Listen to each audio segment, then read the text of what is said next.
Hi, this is a video on how to use the Autoshield Duo safety needle tip that you use on insulin pens and in particular Basaglar.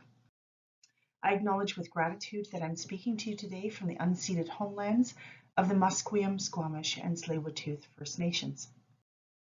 Just a reminder that the insulin pen is only to be used for the patient who is labeled on the pen. You don't want to share insulin pens or stick syringes in to borrow insulin from it because there's a risk of cross-contamination. And you also want to verify the patient, the insulin type, the dose, the expiry date, the timing, and the route. So you want to store the insulin pen in the medication drawer with the cap on. It just keeps it clean. Remove the cap when you are ready to use the pen. And if the insulin is cloudy, which Basaglar is not, but if you are using Humulin N or mixed insulins going forward, you're going to want to reconstitute the insulin by twisting it and inverting it lengthwise 10 times back and forth. You want to make sure that's evenly mixed. You want to clean the rubber seal with an alcohol wipe before attaching the needle. And the safety needles are what we use in the hospital for you to inject insulin for a patient. Sometimes a patient will use a non-safety needle of their own if they're self-injecting, but if you're injecting, you need to use these. And they're called the Autoshield Duo. They have like a purple and yellow tab on the end, and you want to just grab the end of the tab and pull it right off. You want to place the Autoshield Duo needle tip straight on top of the insulin pen. If you go in on an angle, there's a risk that you could bend or break that inner needle that is allowing the insulin to come out of the pen. So you want to put it on nice and straight, push down, and then clockwise twist until it's snug. You don't want to twist too tight because again, you could break that inner needle off. Remove the cap, and now you want to make sure you prime. You have to prime the pen every single time you're going to use it. And if you're using a brand new insulin pen, I found it to be up to 8 units to prime in order to get a stream of insulin out the top. There's a dose dial on the bottom here, and it tells you how much insulin you are twisting and going to push out of the pen. So each time you use the pen, before you actually dial up the patient's dose, you want to turn it to 2, face the needle tip upwards so that you're going to eject any air that's in it. And you want to push this dose button on the bottom and look for a stream of insulin on the top. So I'm going to do that right now. And I got a stream. So a drop does show that insulin is coming out, but if you have a stream of insulin, you know that any air in between those drops is gone.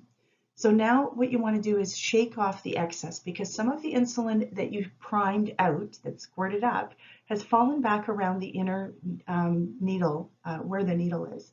And so if you take this and shake off the excess and get rid of any of that inner insulin, then when you turn it over to put it onto the patient, you won't see as much of a drop of insulin on the skin and question whether you actually gave the insulin. So you want to turn the dose dial now to what the prescriber has ordered. So let's say they're ordering 8. I'm going to count some clicks here. 1, 2, 3, 4, 5, 6, 7, 8. And that should be 8 on there, ready to go. And now you want to wipe the site that you're going to choose with alcohol and let it dry. I'm going to use an injection pyramid here, which simulates the skin. It's kind of hard to see in this light, but it does have a skin-like feel in there and then allows you to see the needle coming through. And each one of your units is going to have an insulin pen training kit that you can practice if you like. So now you want to grasp the pen with the 4 fingers of your dominant hand, right or left-handed. You want to be able to see the dose window. So the dose window that says the number on there, I want facing towards me so that I can see when I push that dose button down that it's going to go down to 0. So you want to hold it with the 4 fingers of that dominant hand, leave your thumb free, but don't push too early because then you're going to push the insulin out and it won't be into the patient yet.